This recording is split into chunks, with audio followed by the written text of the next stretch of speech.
These are stories of outdoor adventure and expert advice from folks with calloused hands. I'm James Nash, and this is the Six Ranch Podcast.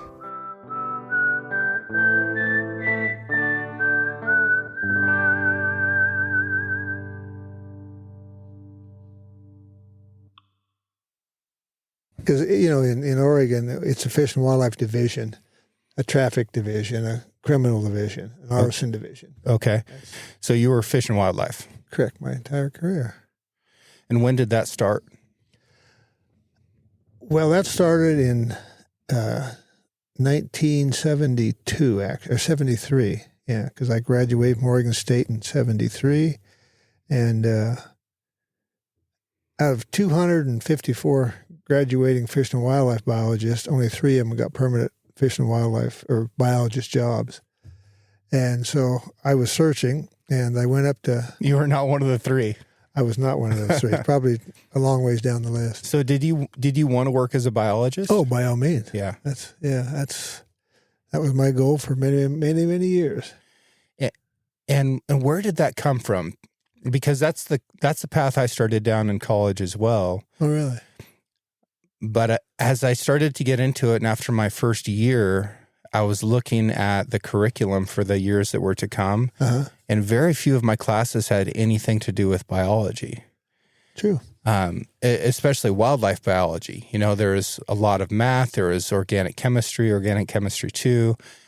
There just didn't seem to be a bunch of stuff that was like studying critters in the field, which is what I thought I was getting into. I think you got to get past those first 2 years. Yeah. That's when you get into what I felt was the meat of things. Okay. No, John Ely, I don't know if you knew Craig Ely in LeGrand. He was the ODFW regional soup. Yep. Good friends with my brother in Pendleton. We were raised in Pendleton. John Ely was the wildlife biologist over there. And I loved the outdoors, loved to fish, hunt, and all that fun stuff. And I always wanted to call John up and say, hey, John, can you take this young student, this dummy, with you on just a day's ride? And I never did. And I look back at that, looking at these kids nowadays, and I always ask them the same question. Have you ever felt like you wanted to go for a ride or something, But anyway, I didn't do that. But I still had that passion to be a biologist. And so then graduated from PHS Pendleton High School, and then we went to 2 years there at Blue Mountain in Pendleton as a money thing for me. And looking back on it, had I went to a big college like Oregon State the first year, I'd been washed out. Pendleton kid. You think so? I would have been washed out. Where did you go to high school? Pendleton. Okay. Yeah, both Judy and I went to Pendleton. Yeah. Because I didn't have the study habits. That sort of thing. But anyway, after 2 years at Blue Mountain, I went down to Oregon State and finished up down there in the Fish and Wildlife curriculum down there. And but there was no jobs. And so we had a fin and antler club, and maybe you belonged to the fin and antler club when you were there. No. And what we do, we bring in different entities, organizations that hired young biologists. Anyway, I can remember this one meeting I went to. It had ODFW, it had the BLM, it had the Forest Service, it had OSP. And there was a gentleman, he was a captain of the Fish and Wildlife Division, and he was really long-sighted, Captain Walt Hershey. And what he was doing, he was going out to these colleges like Oregon State and recruiting fish and wildlife biologists, wanting them to be game wardens, And so anyway, they all gave their presentation. I went home that night with Judy, and I said, there's a guy that says there's a job possibly as a warden here in Oregon. And so I went up got a meeting with him and went up to Salem. He sat me down in his office, just a really neat man, and talked a little bit. He said, you want to take a test?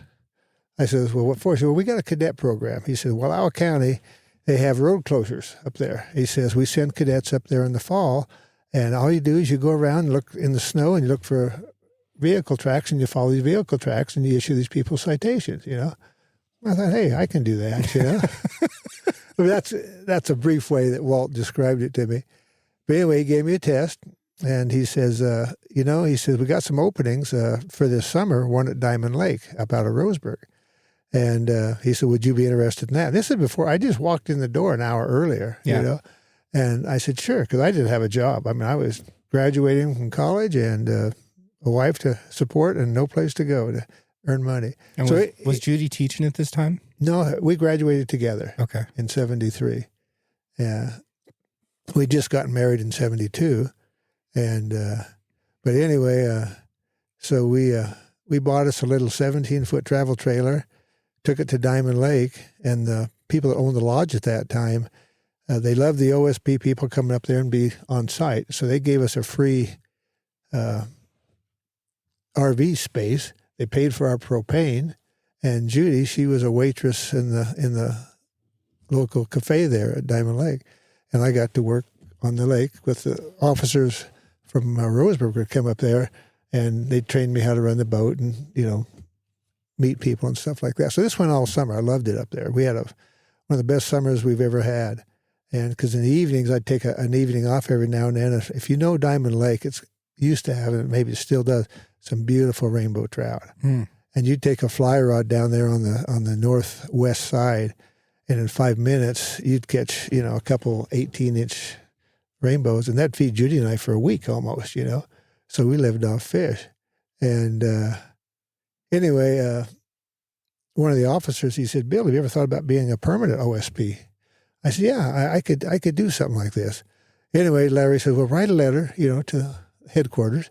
And I addressed it to Captain Hershey. And the lieutenant from Roseburg, Dwayne Pankratz, came up there one day. This assignment went through September. And he said, I understand you want to be a state policeman full time. I said, yes, sir. And I said, I prefer fish and game, but I'll work patrol because getting into Fish and Wildlife Division was hard at that time. It was sought after. And but I'll work traffic, any place in the state, but except Portland. I said, sir, I will not work in the Portland area, period. I'm an Eastern Oregon boy. He said, okay. Well, he come back. He says, we got an opening at Gold Beach on the South Coast. And he says, I said, now is it fish and game? He said, yes, it is. And I said, I'll take it, I said, now, Lieutenant, tell me where Gold Beach is at, because Gold Beach kind of has a reputation for poachers and wildlife criminals today. I've since learned that. What was it like then? Well, I'll finish my story. I never did go there. Anyway, Lieutenant Pankratz come back a week later or 2 weeks later, and he said, Bill, he says, you're an Eastern Oregon boy. You'd be bugging us to go back east, all the time you're in on the coast. I said, possibly, he said, but we got an opening in Ontario. He said, how would you like to go to Ontario? I said, sir, that's as far east as you can send me. I'll take it. So, and I knew a little bit about Ontario, but not as much as I was to learn in the next few years. So anyway, long story short, after my cadet assignment in September, recruit class was in October, went through the recruit class, and I reported to Ontario in May of 73. 73. No, September or May. But anyway, so that's how we ended up in Ontario. So it's a roundabout way to get to Eastern Oregon. Yeah. How long did you spend in Ontario? We spent a little over 3 years. Judy taught school at Vail and not Vail, but Nissa. And I worked there. And being the young guy, they gave me the South End, which was McDermott, Jordan Valley. And, I'm a timber guy, and this desert really didn't appeal to me too much. But I'll tell you what, if I wasn't in Wallowa County now, I'd be in the desert down there. It's that beautiful down there. It's pretty special. Oh, people have no idea what's down there in that desert. And let's keep it that way. Yes. And the Basco people down there, James, they are the neatest people you'd ever want to be around. Yeah.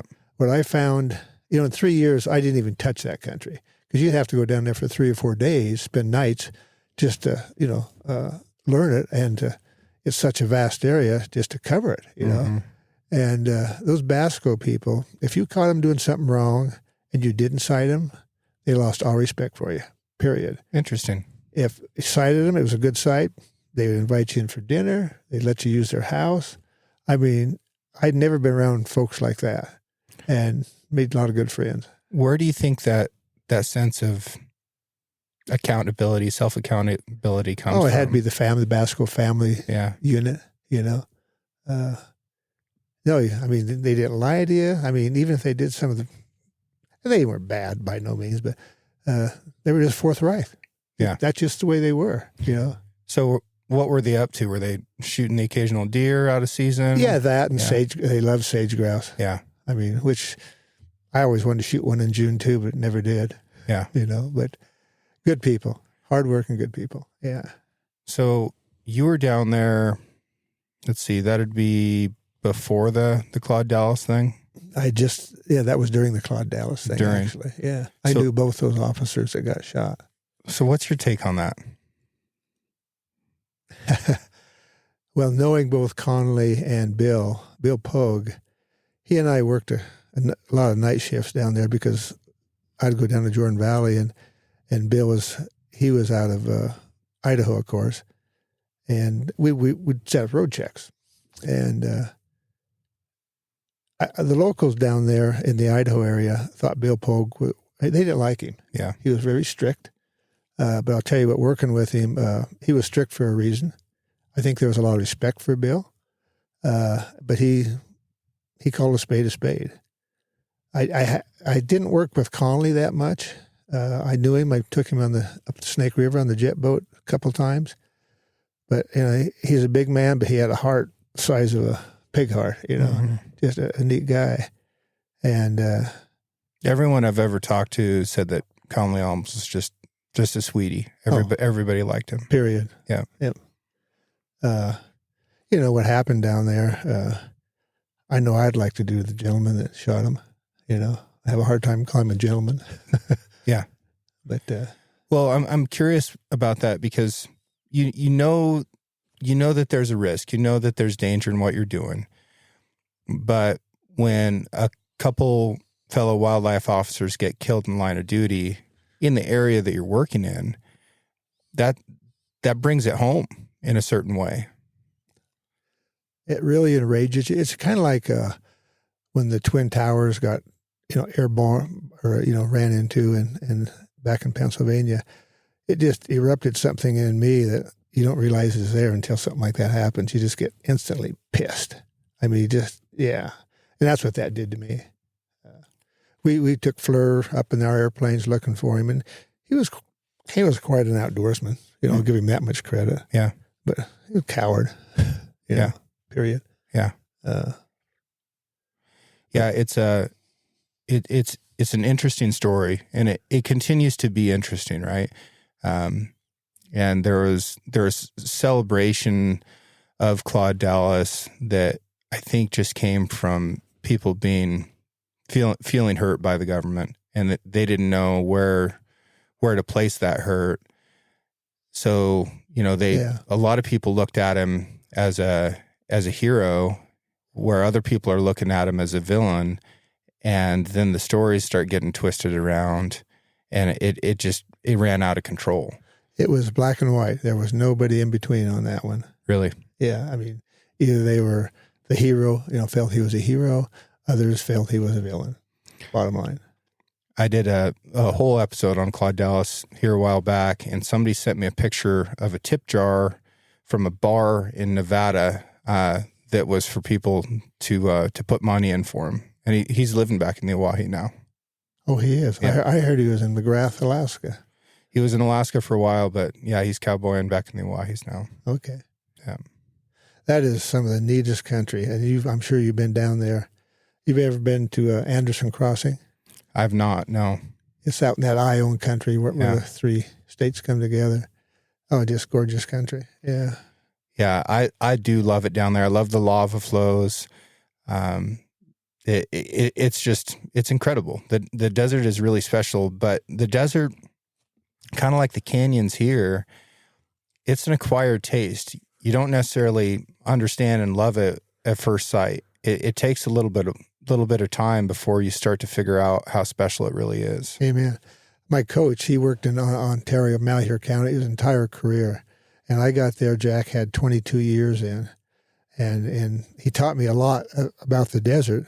And I always wanted Jack to write a book because he had a memory that was just par excellence. And I can't remember my name from yesterday, but he never did. Jack just passed away. But I remember Jack, we'd go by a ranch house one day out by Bully Creek Reservoir. And Jack turned to me and said, "Oh, so-and-so moved back there." And I looked, and there's a mailbox, no name on it, no vehicle there. And down the road about a half mile, I said, "Jack, how in the hell do you know that so-and-so moved back there?"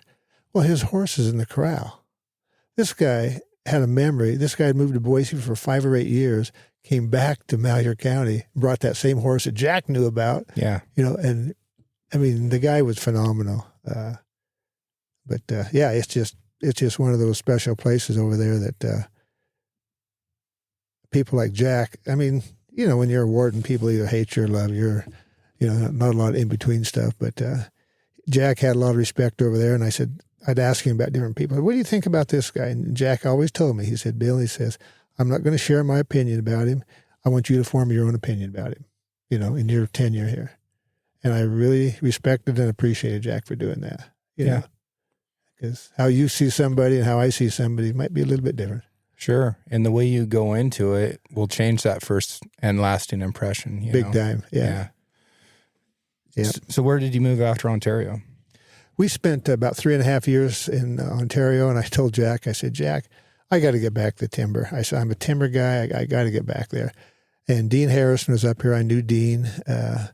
And I said, "I want to go to Alaska." My wife didn't, obviously. She went out. And I had several offers up in Alaska because they wanted wardens with pilot's license to come up there. And I'd take it home to her and, "Well, when are you going to move up there?" You can go. You got it.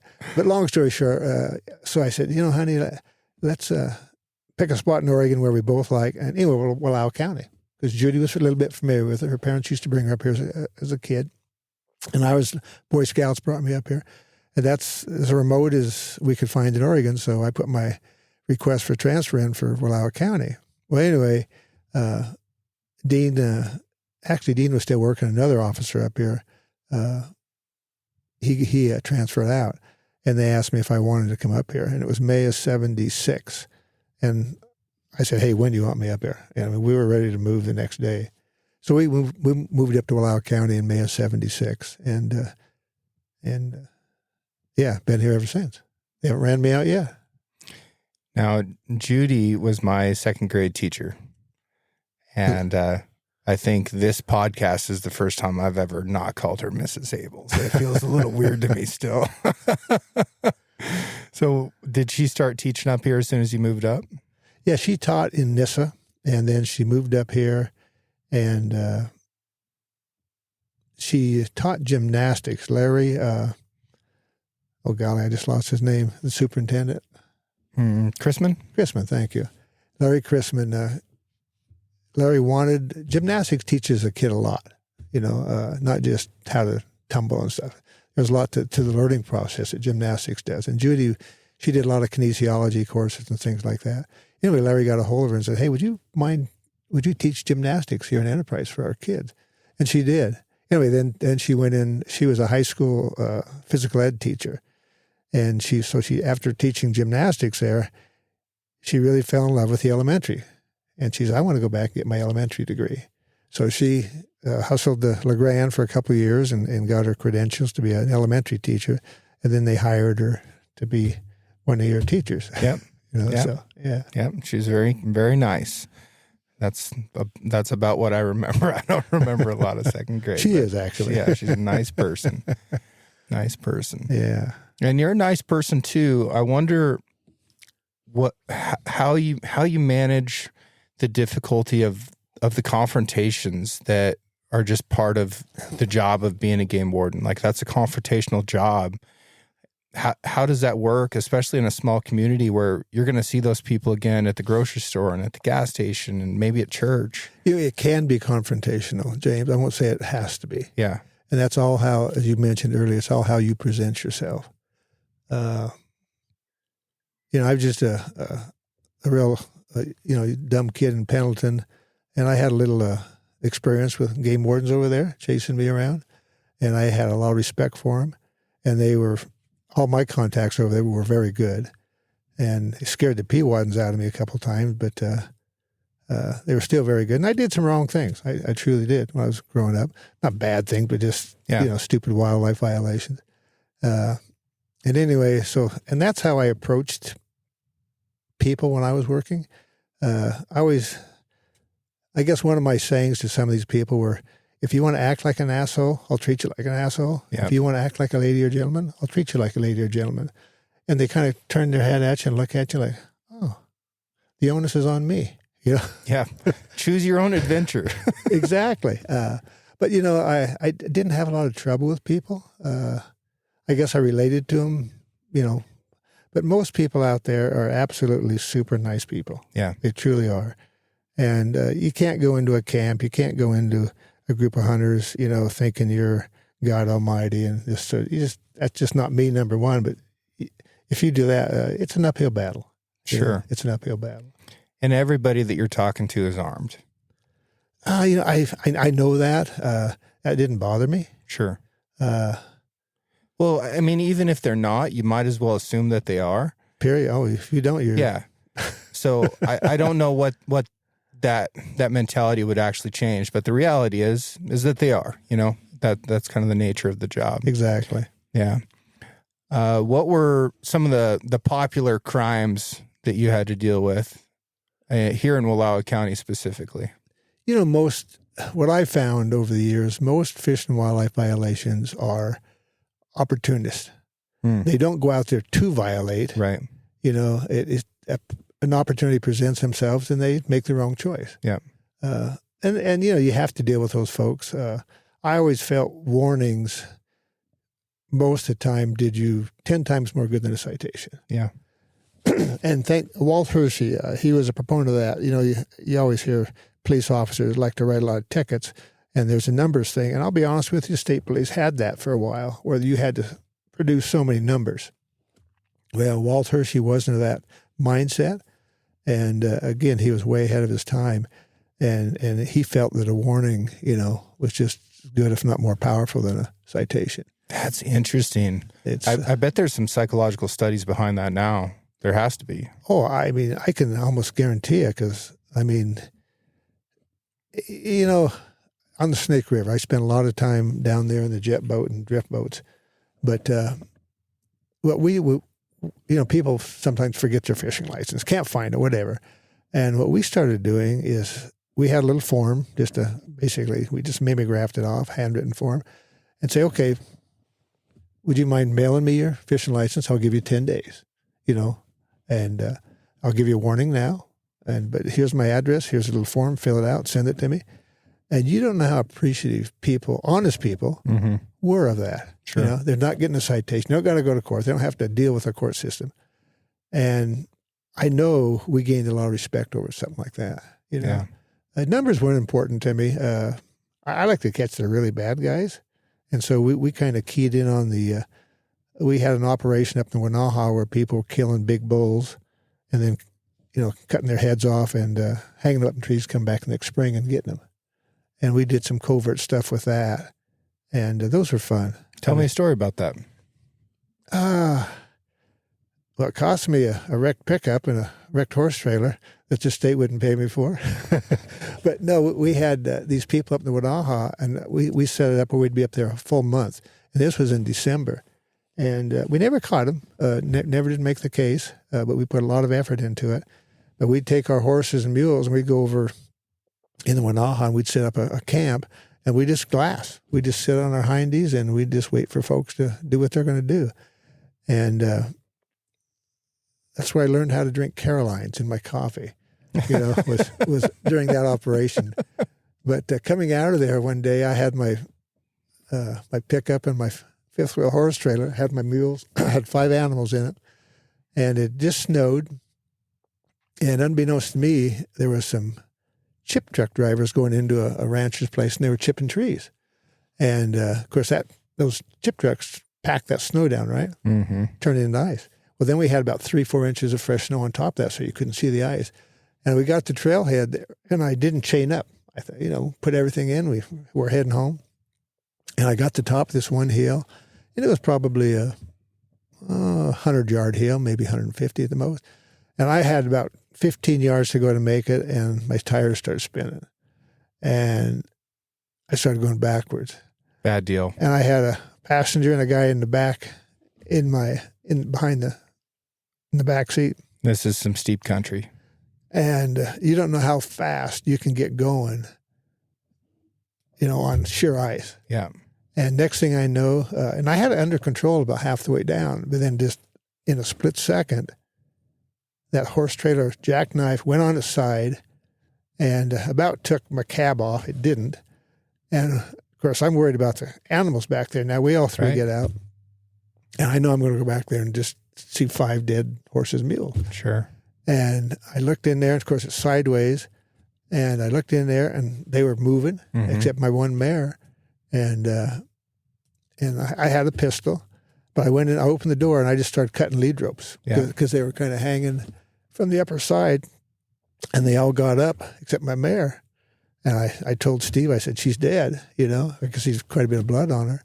And I kicked her in the belly. Well, she kicked back at me, And anyway, she was just, we got them all out of there, But, and then trying to get the state to pay for my... Anyway, it was a long story, but Bill paid for everything. Well, that's frustrating, especially when there's an expectation that you're going to be using your own gear for a job. Yeah, it's, my lieutenant, he went to bat for me, but the big boys down there said no. Yeah. So you never did catch those folks? Never did. Not those. Yeah. Not those. But there was other folks that did the same thing that we were lucky enough to find. Right. But there's a lot of people out there that they'll do something wrong. Again, in the opportunist category, but they don't like other people. When I retired in 2001, it took probably 3 years until the calls at night stopped coming in.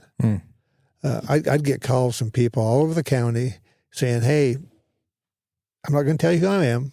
Most of the times I knew them by their voice, Sure. But they would say, "Hey, so-and-so just killed a deer, elk, whatever. All he took was a backstraps." He said, "That pisses me off." Yeah. And I enjoyed talking to those people. Yeah. There's the crimes that are written down in books, and then there's crimes that are sort of against the social tolerance, social acceptance. That's exactly what this was. And here in Wallowa County, if somebody was shooting for meat and it was out of season, that didn't feel like much of a crime to a lot of folks here.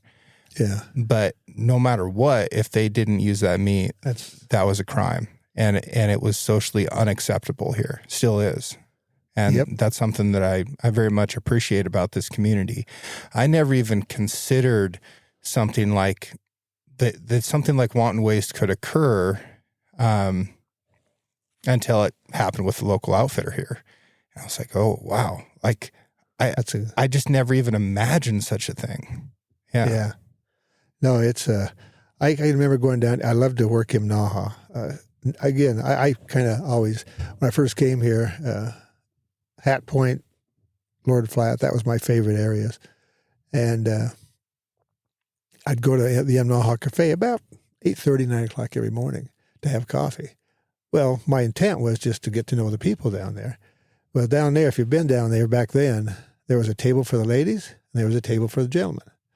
And that was the time they'd done their chores and they come in to have morning coffee. Well, I'd sit at the counter, and I'd sat there, the first probably 6 months, they wouldn't even hardly talk to me. And pretty soon, and I knew most of the ranchers, they said, "Come on over, sit down with us," And so it took 6 months for them to warm up to me or me to warm up to them. Sure. To get them to, but after that, and they wouldn't tell me nothing. I mean, no, they were like you were talking about, hey, if somebody needed it, by all means, go out. I'll go out and get one for you, but don't waste it, And I got calls from some of those people, about just what we were talking about. Yeah, I bet. But yeah, neat people. Those are Naha people. Mary and Kip Marks up the Upper River. Maybe you knew him. After Kip passed away, I pull in there and I check on Mary every now and then. Well, Grandma wrote that book about Mary Marks. There you go. Yeah. Neat lady. Yeah. They let me stay in their cabin at Freeze Out Creek that burnt down one of the last fires. Yeah. That was a beautiful cabin. I mean, oh my goodness. Jim Dorrance there at Phyllis White, with his daughter that owned the cafe down there. Jim, he cowboyed down that Nevada country and all over, Buckaroo. In fact, my uncle in out of Elko knows him, knew Jim. And I got him together actually before Jim passed. But I come in there and Jim, he come back up there, pretty stoved up, and he just washed dishes for Phyllis, I got to know Jim. I mean, we had some really neat conversations. One day I said, Jim, when's the last time you've been out to Dorrance cow camp? His cow camp, right? He said, we moved out of there in 43. I said, you haven't been back there since then? He says, no. I said, Jim, get your butt in my pickup. We're going to go for a ride. Actually, it was the next day and I took him up there and we drove clear out to Lord Flat from Naha, and he was showing me trails here and this there and this, I learned more from that gentleman, in that day's ride than I'll ever, learn in a person's career. And when that burnt down last 2 years ago, I was in that enraged stage. Yeah. That happened, Yeah. The Forest Service almost seems relieved when these homesteads burned down. You said it real good right there. Yeah. Yeah. It's really sad because we use those things. I can't tell you how many nights I've spent in that Dorrance cow camp. One night I was in there during deer season. I don't know when, and a cowboy pulled in there after dark, and he was going to buckaroo up there. He said, well, Bud Stangle's going to come in here, and we're going to fly for cows tomorrow. Oh, that'd be cool. He said, well, I'm not going to get in that plane. I don't fly, And my brain started working. Well, maybe Bud needs an extra set of eyes. So I get down there at daylight, and Bud lands, and this cowboy's there. And he said, hey, check this place, and that place. We got so many missing. I said, Bud, do you need an extra pair of eyes? Yeah, hop in, So I jumped in a Super Cub, and for 2.5 hours, we fly around looking for cows. And Bud, look at that bull. And he'd bank that cub over. Look at that bear. I got to look for cows too, That was Bud Stangle. And after about an hour and 15 minutes, old Bill's belly was getting a little talkative. And I tapped Bud on the shoulder, and I said, Bud, you got a six-sack? Didn't even look at me, didn't do nothing. He just grabbed a six-sack, handed it back to me. Of course, I do my thing, and he still, look at this, Yeah, no mercy. Zero, absolutely zero. But he was a hell of a pilot, that guy. It's amazing. But, yeah. So did you have anybody during your career that you were just constantly trying to get? Was there ever like a nemesis or a person that you were kind of playing cat and mouse with for a long time? Some of our biggest cases come out of the West Side. People that utilize over here. One was a bear gallbladder case. Yeah. That doesn't seem like it's much of a thing anymore, but it sure was for a while. It was a big thing. Asians, coming over here. And I can remember going down to the West Side. I don't know how many teams we had. There was over 100 officers involved in that. I had a team of 7 guys that searched a house out near Eugene. And it's funny, we went into this house because this was one of the main operators. And we didn't find any dried gallbladders. But I had an officer that was, he was basically drawing to the inch the house, because we find some evidence here. We'd say, okay, we took this from here, and we were logging it. And at the end of everything, he walks up and he said, Billy, this closet says this far, but the inside dimensions are this far. Mm. And there was about an 18-inch space that was unaccounted for. Anyway, long story short, a false wall. And he had a grow operation up in his attic. Oh, really? So that's the kind of people you're dealing with. Yeah. Yeah, the bear gallbladder thing, that hit in North Carolina too for a while. And they had to sharpen up some regulations around their bear stuff back there. But yeah, it's so crazy to me that that there's all these different wildlife trafficking issues that end up being, this is used as an aphrodisiac in Asia.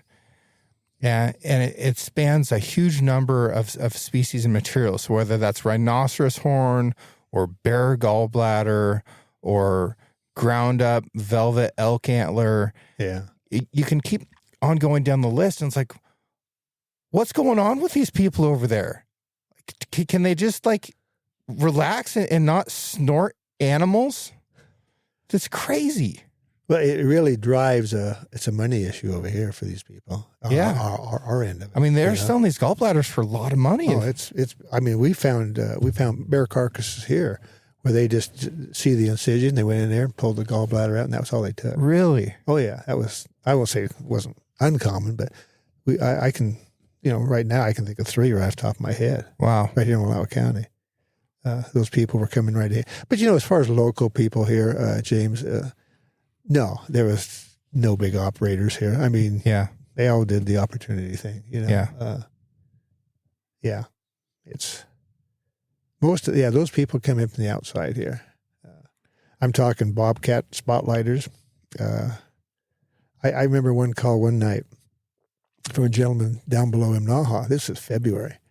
And Bill, he said, I just had a spotlighting and a shot right below my house, Well, February, how do you get out of Imnaha? Yeah, one way. One way, Yeah. I mean, yeah. I won't say it's easy, but he had a fairly good description of the vehicle. So this is 10 o'clock at night. Which this could be anything, right? That could be somebody that's just checking for calves, shoots a coyote. Well, Bud was a rancher. He knew that kind of Yeah. stuff. I mean, they shot something off the road. Yeah. Raccoon, whatever, Yeah. And so I saddle up, jump my pickup, head down that way. Now it's about 11 o'clock at night. I pass the vehicle. I turn around and I stop these 2 gentlemen, and we have a conversation. I said, hey, you mind if I search your vehicle? And they had suitcases back there. They were from way out of the area. And I'm getting, I'm watching these guys. I know they're armed, all this stuff, doing my thing. And I see these lights come up from Manaha. They stop about 100 yards behind me, 80 yards. And then they leave the lights on us, So I'm I'm not only concentrating on these 2 gentlemen, I'm concentrating on that rig behind me. And so I get done with them, find some illegal things there. Didn't find the bobcat we were looking for, and turn them loose. They were packing some paper. And then this car pulls up slowly to me. Well, it was a gentleman that called and his neighbor. After he called me, he knew I'd be by myself. He called his neighbor. They jumped in the car, had 2 rifles sitting next to each one of them. Yeah. They would have killed those sons of bitches in a heartbeat if they would have done anything to me. Sure. I know that. And that's cool. Yeah. That is cool, So what were those guys up to? What did they shoot? Oh, they were hunting bobcats. Okay. They'd been camped down there for half a dozen days. Yeah. And they were just coming out and they seen a raccoon along the road and popped it, What was a bobcat worth in those days? Oh, a good cat was worth $300. A lot of money. A lot of money. Yeah. Yeah, no, it was, again, money driven. Yeah. Yeah. And I like bobcats a lot, But that just tells you, as an officer, you can build this kind of rapport up with your local people, or you can let it go the other way. Right. And those guys, I won't say they saved my life, but I'll guarantee you, I would have been home one way or another that night, because of them. Sure. So yeah, that's cool. I had a funny one down in Omaha here a couple years ago. I guess more than a couple years ago now, but one of our local wildlife officers who's still here and who's a friend of mine, which is why I'm not going to tell you that his name's Jacob Foe, was down there turkey hunting with my buddy Jim, and we'd shot a turkey first thing in the morning and packed up our decoys, and we went up the canyon a little ways, found a pretty spot and took some pictures, and we're coming back out, and Jacob goes past us and then stops in the road and starts to back up. I had never met him at that time, and I walked down there and I said, hey, you looking for us? He goes, I think so. Are you turkey hunting? I said, yeah. And he goes, how many turkeys you shoot? And I said, 1. He said, well, are you sure? I said, yep, pretty sure. We got 1. He said, well, mind if I look in the truck? And I'm like, yeah, go for it. Knock yourself out. And opened up the back door there, and he sees this bag, and he turns around, and he's got this kind of funny look on his face, like this gotcha. And he goes, well, somebody called and they saw you put that second turkey in a bag. And I instantly knew exactly what was going on. And I was so excited for what was about to happen next. I was like, well, all right. And he reached over there and grabbed it, and it was our decoy, that we'd put in the bag. Oh, it was so good. It was so good. I loved it. And he's a great example of a super solid game warden, right? He laughed it off and like, yeah, have a good day. See you later. And I think that we continue to be blessed by really, really solid game troops here. And, our state police, they're friends and they're allies. And if you do wrong, yeah, you did wrong. You're going to have to pay for it. But I've had times in Hell's Canyon where, one time I was broke down, like had a part that was broken in the old Doug Bar jet boat.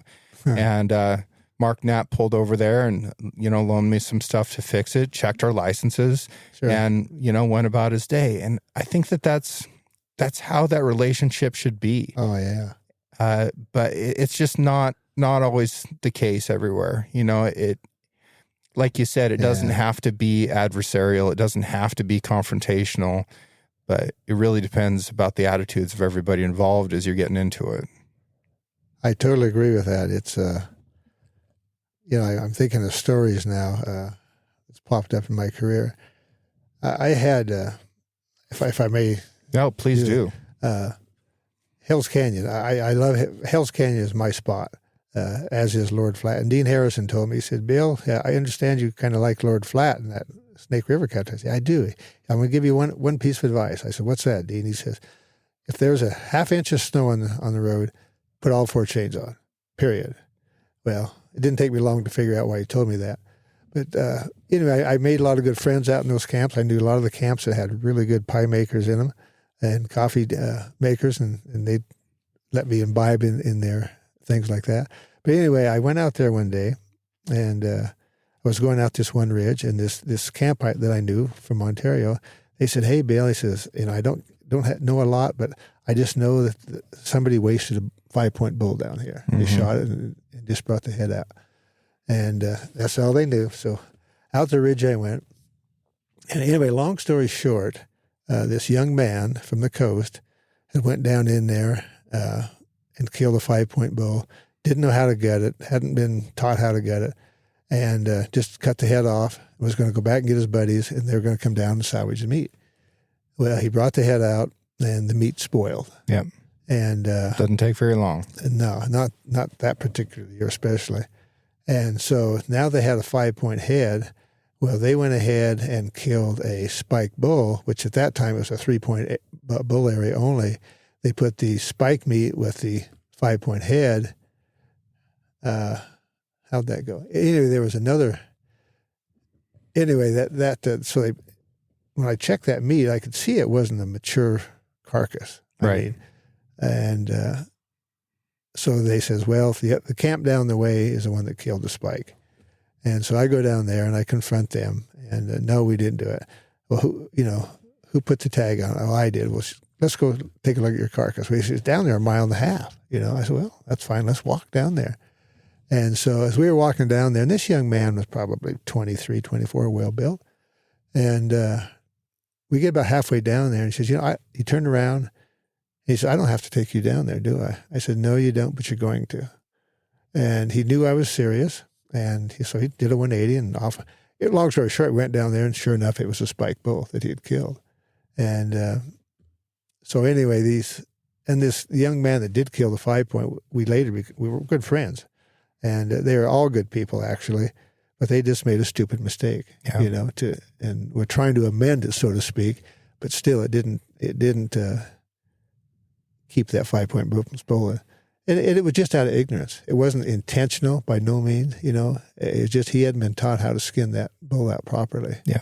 And and we did our business with him, but later they never felt bad feelings about it, you know. Was there ever a time where you feel like you got it wrong? Like you wrote two times, two James. times? Yeah. But I wish I could take those citations back. Yeah. What happened? Oh, I just had a bad day. Yeah. Period. Yeah, just a bad day. You know, and I gave somebody a citation that deserved a warning. Yeah. You know. Well, I mean, it's a human job, right? You're a human being. Like, you know, sometimes you're not going to be feeling quite right. Yeah, I still regret those 2 times. Yeah. I could tell you second by second what happened. Yeah. But I won't, but yeah. Yeah. So what advice would you give to your younger self? You know, what I try to do with these younger officers as they come along, number one, get your ass out of that pickup. Walk. You know, go out and meet these hunters in the field. I've always felt that a hunter, a paying hunter that wants either bought a license, is paying your wages, he has more respect for you if you get checked 5 miles back in than out of a pickup window to window. You know, so I tried, whether I'm in the canyon, I had them walk up to the Tryon Ranch, I had them walk up to different places, just to go up there and, you know, contact these people off the beaten path. And I think I made a little headway there with some of them, but not enough. I don't know if I've ever seen green pants more than 100 yards away from a truck. Yeah, you made my case. But it's a good point, you know. Truly. If I was in the backcountry and somebody walked up and said, you know, hey, how's it going? Mind if I check your license? Like, as long as I didn't have a bull that was coming in right at that moment, you know, I'd have a totally different relationship with that person. Oh yeah, yeah. I've been known to pack quarters out for guys. I walked in there and they were totally legal. Yeah. Well, I issued a citation, and I said, well, let's get this thing out of here.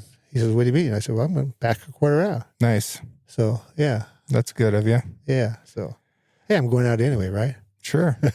And you're an athletic guy. You know, it's almost fair to throw some weight on there to slow you down. How was chucker hunting today, by the way? The wind slowed us down. There was wind out there of consistently 25 miles an hour. And it blew us out of there. We hunted for 3.5 hours, and finally Pat and I decided, no, we're not going to do this no more. Yeah. You know. Did you kill a bird? No. 4 shots, 0 birds. Oh, you got a little shooting in, though. Yeah? That was dogs. They can get a little fast in the wind. These 2 dogs are brother and sister, and they're 21 months old now. And last year, she ate a hun and a chucker. And, I mean, I still had high hopes for her, but I had my work cut out. This year, that dog, the first hunt we went out, we were going along. She's lollygagging around, out for a walk, right with Dad. And I got to this bush, and I brought her over there because I knew there had been chuckers in there. I wanted her to scent some. And she got a little excited, you know. But half a mile further down the road, she didn't point them, but a bunch of chuckers got up, and I happened to hit one. And that bird hit about 20 yards in front of her. And as soon as it hit the ground, like a switch went off. She ran down there, grabbed that bird, put it in her mouth, looked at me, smiled at me, and just chugged back and gave it to me. I mean, the rest of the day, she was a bird dog. She knew what she was there for. Yeah. And that's the way it's been this whole year, chucker. And she is a phenomenal. She's a little Brittany dog, and she's the best bird dog I've ever had. By now. Isn't it awesome when your dog has that light bulb moment and you can just see him? And it seems like it especially happens with female dogs, right? Male dogs can have that light bulb moment, but then you got to change the light bulb again. Good point. But females, sometimes it'll just click for them, and it's like, oh, I get it now. And then they have it forever. Oh, she is so much fun to hunt. I had my grandson and son out there chucker hunt this year, and we had what we call the epic day out there hunting birds. We all got birds. I think between the 3 of us, we got 11 birds.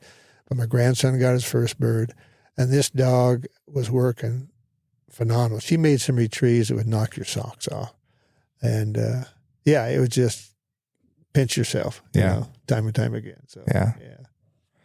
Yeah. When did you learn how to fly?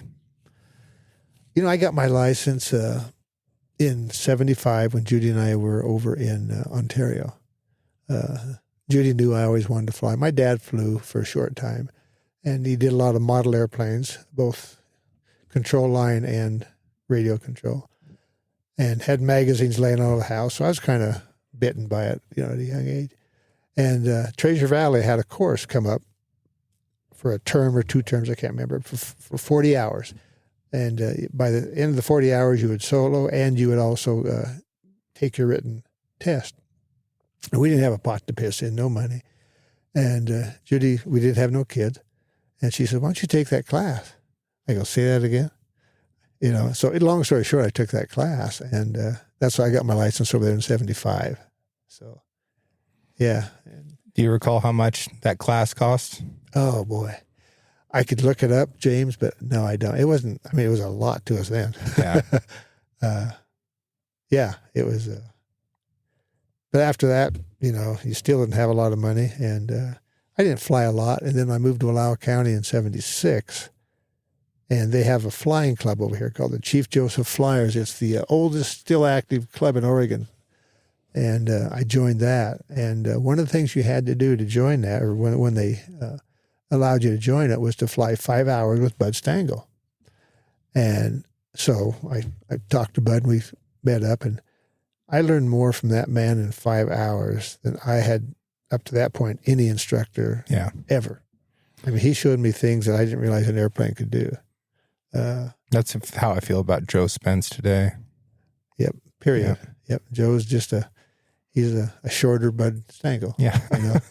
So, but yeah, no, that's and then Bud would fly us a lot on fish and wildlife stuff. Do a lot of work with Bud. And I can remember him landing on the Vance Draw Road out there in Chestnut during elk season. We were looking for road closure violators. We landed on this road that wasn't, to me, it looked like about 3 feet wide. And it was just the Vance Draw Road, which is probably, 14, 15 foot wide. And this guy put this Super Cub down on this road. I thought, this guy's good, period. And so anyway, that's what really got me bitten by the flying bug. And I joined the club. Anyway, you go through being president, you go through being treasurer. I was in that club for 22 years. And we had a 172 and a 182. Well, finally, I could only afford the 172 at first. And then I think Shannon was born in 79.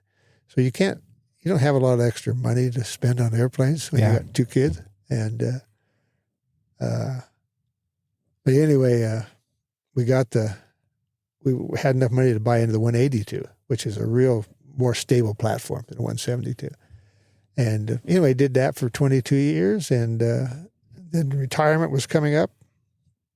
And I was still in the club in 01, and in 03, we decided to buy an airplane. And I looked all over the United States, Alaska, Canada. I wanted a 180, Cessna 180. And I'd make a deal on this one, it'd fall through. I'd make a deal on that one, it'd fall through. And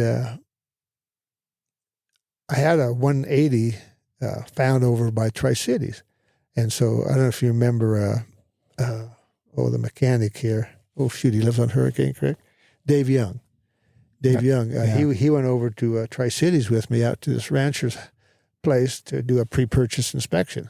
So we drove over there in my rig. And Dave, this was just a plain Jane 180. And Dave said, hey, it's a good airplane. It's not a lot to it, but it's fine. That's what I wanted. I wanted a high-time engine where I could redo the engine and then redo the interior. And this rancher was a very nice gentleman. And him and I got within $1,000 one another on this 1977 180.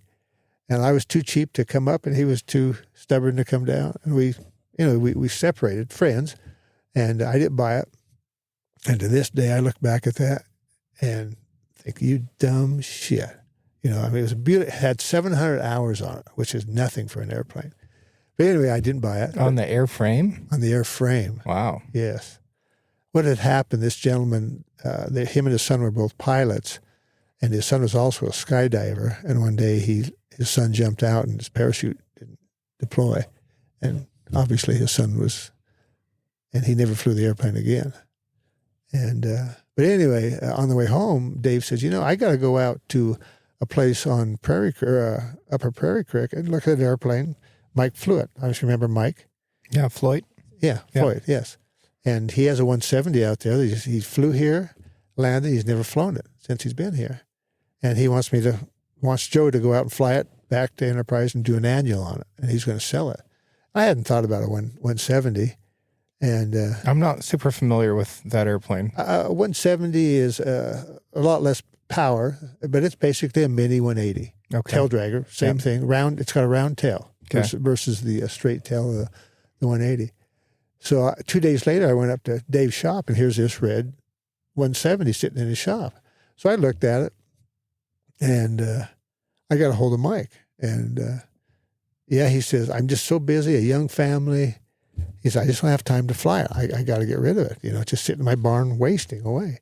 So anyway, we made a deal, and Mike, he sold it to me. He said, but Bill, he says, I'd like to have first right of purchase if you decide to sell that airplane. I said, hey, done deal. You got it. And he also had 2 little girls at that time. And I said, Mike, I got a couple of horses. They're getting too old to hunt in Snake River that I'd like to give away, but the deal is they're brother and sister. I won't separate them, And Mike says, really? He says, I got a daughter that needs a 4-H, and I know the other daughter would take the other one. So I gave my horses to Mike. And those 2 little girls loved those horses to death until they passed away. In fact, we'd go out to the ranch out there, and I can't remember the girl's name now, but they'd take us out and show us Toddy and Tardy, Yeah. So I got Mike's there. Raya and what's the other one? Yeah. Okay, yeah. But anyway, so we traded airplanes for horses, basically, with a little cash on top of it. Nice. But that was in 2003, and this is a tail dragger. I'd had probably 80 hours in tail draggers at that time, interspersed for a lot of years, because the state police had a 180 that the pilot would let me fly and land, and I got pretty good at that. But anyway, so I told Judy, so I haven't flown tail draggers. I'm going to get Joe Spence, and Joe and I are going to fly, So Joe jumped in the airplane with me, and for 11 hours we flew. And I'll tell you what, that tail dragger got about the best of me. I mean, I was thinking, maybe this old tail dragger isn't for this old fart, Just because of the rudder work? Just because a tail dragger wants to swap ends on you and land. It's just a rudder work. Yeah. And anyway, Joe talked me through it. After 11 hours, he said, fly it for a few more hours, So I flew it till a number 17 hour. I was getting halfway comfortable with it. And I told Judy, I said, I want you to be the first passenger in our airplane. So she came down the airport. We went down there. And we jumped in the airplane, flew around the valley. And I was landing at Enterprise. And I always did 3-point landings then. Come down, did a really nice landing, but a little gust of wind picked up my right wing. And you got to know what to do at that situation. So I had to think about it instead of just react. Mm-hmm. And I scraped my left wingtip and my left elevator on the gravel there. And I don't cuss a lot, but Judy said the first words out of my mouth was, that's a goddamn $5,000 bill. I mean, and anyway, I taxied, and she wasn't scared. I mean, it didn't scare her at all. We taxied up, put it in the hangar, got a hold of Dave, told him what I did. Anyway, we took the left wing off, took it up to a gentleman, Bill Sapp in Omak, Washington, who had a jig for a Cessna wing. He takes it apart. He calls me up and he said, Bill, he says, that wing is horrible. He says, not because of what you did. He said, somebody else has wrecked this airplane before and it spliced a bunch of the ribs inside. And he said, a 10-year-old kid could have done a better job fixing that. He says, I got to repair the whole wing. So anyway, the insurance company bought my left wing. He calls me back and he said, I'm worried about your other wing. And so Dave and I tore the other wing off, took it up to Bill, brought the new wing back, and in that original wing, 60% of the rivets were bad in that because of what those people, how bad they had done. Well, the other wing, 80% of the rivets in that other wing were, I mean, he sent me pictures that would scare you to death. And so, yeah, the insurance company paid for my left wing. Bill paid for the right wing, which shouldn't be $5,000 a wing to get it fixed. But it was a blessing in disguise. So now I got 2 new wings. I got a whole new wing on my airplane. But, that thing could have, if you had seen some of those ribs in there, it would have scared you to death. Yeah. So well, sounds like it's a good thing that you it was a blessing in disguise, period. No, drag totally. the runway with your wingtip a little bit. I mean, yeah, there's always an upside to every little story, no matter how bad it is. So, and are you still flying that plane? Oh, I've got about 1,600 hours on it. 1,600 hours. Yeah, it's it had an 0300, if you're familiar with airplane. It's 145 horse Continental. Well, and I'd go into some really, I love going into the backcountry, all over Idaho, and flew it to Alaska. And Judy, she goes with me a lot of times. She loves going down the canyon and stuff. And you got, with that engine that didn't have a lot of power, you had to watch the temperature. Every 10 pounds in that airplane make a difference on how it performed, period. And so you watched everything. And really, for those 1,100 hours that I flew on that engine, made me a much better pilot. And because I'd take a pee before I left, And one day at breakfast, Judy and I were sitting around our wood cook stove, and she says, "You ever thought about putting a bigger engine in that?" Well, I've been thinking about that for years. Yeah, obviously, I'm a man. I'm thinking about putting a bigger engine in everything. In anything. Yeah.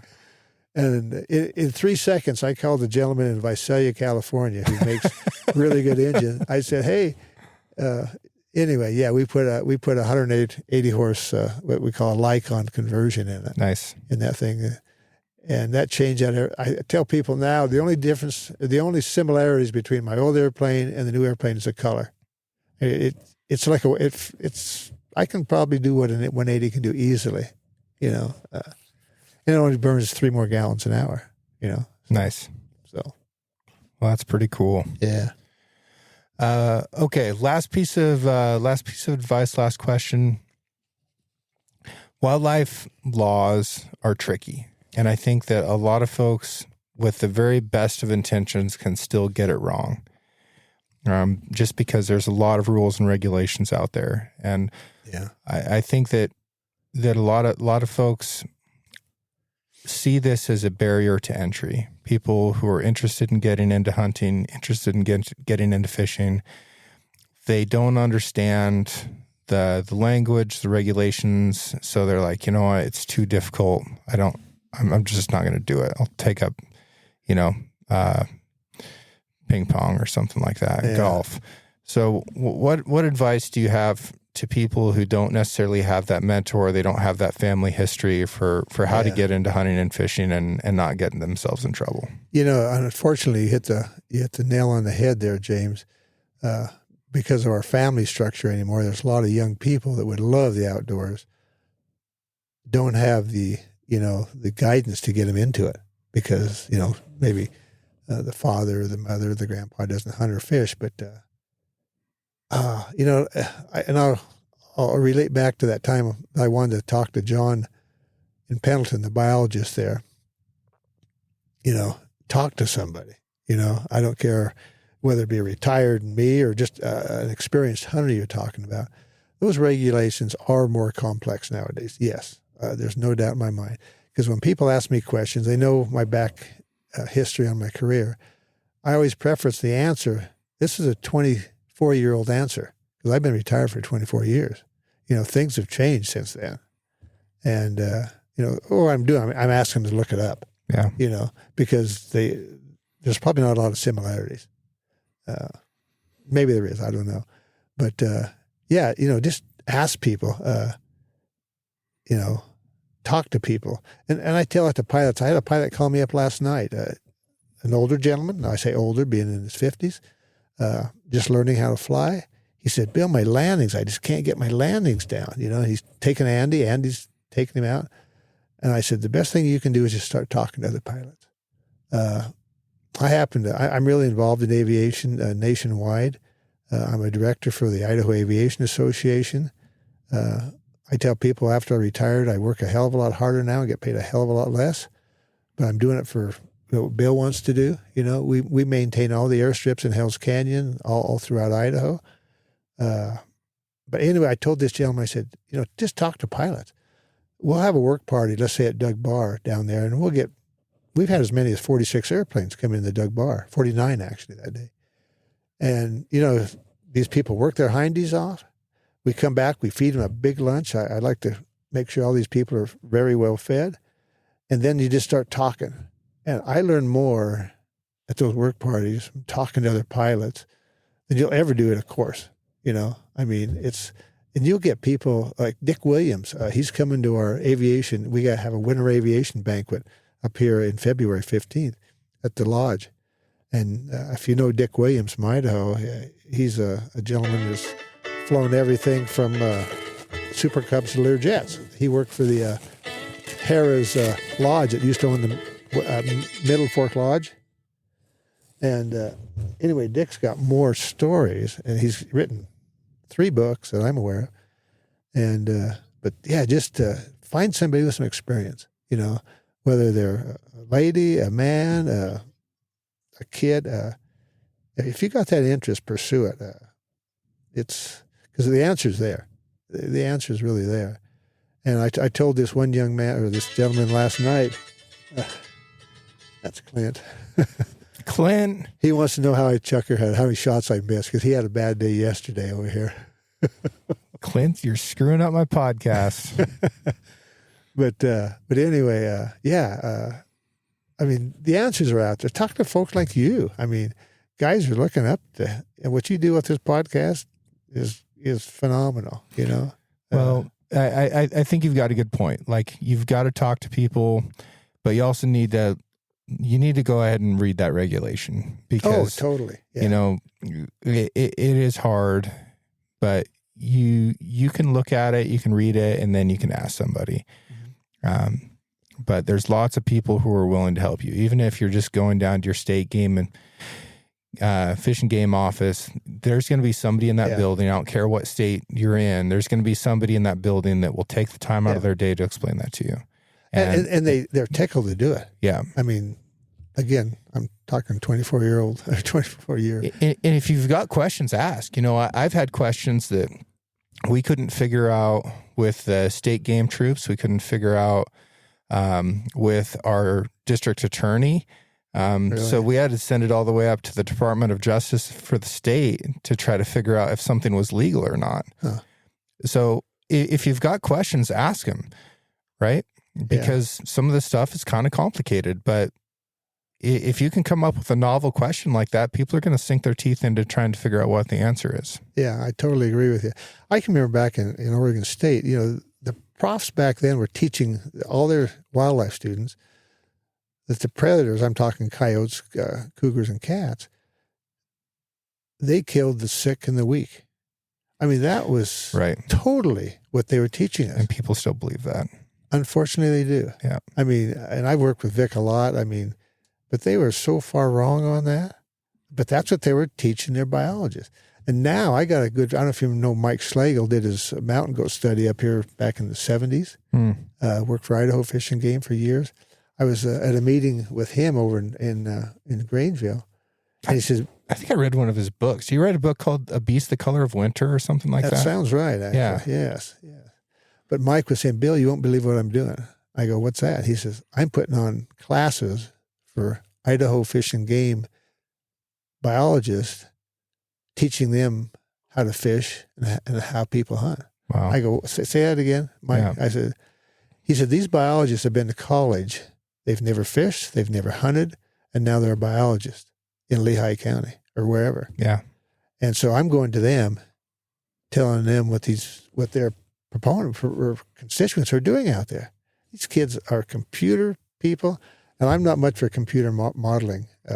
If you're not on the ground seeing what's out there, computer modeling can do you justice, but don't rely solely on that. That just irritates me to no end. Yeah. Yeah. I call it spreadsheet biology. You're nicer than I am. And I've gotten criticized by biologists for saying that, but no, I do think you got to get out in the field a heck of a lot more than what folks are. And then also reference the old timers and dig into the history and like find every resource that you can.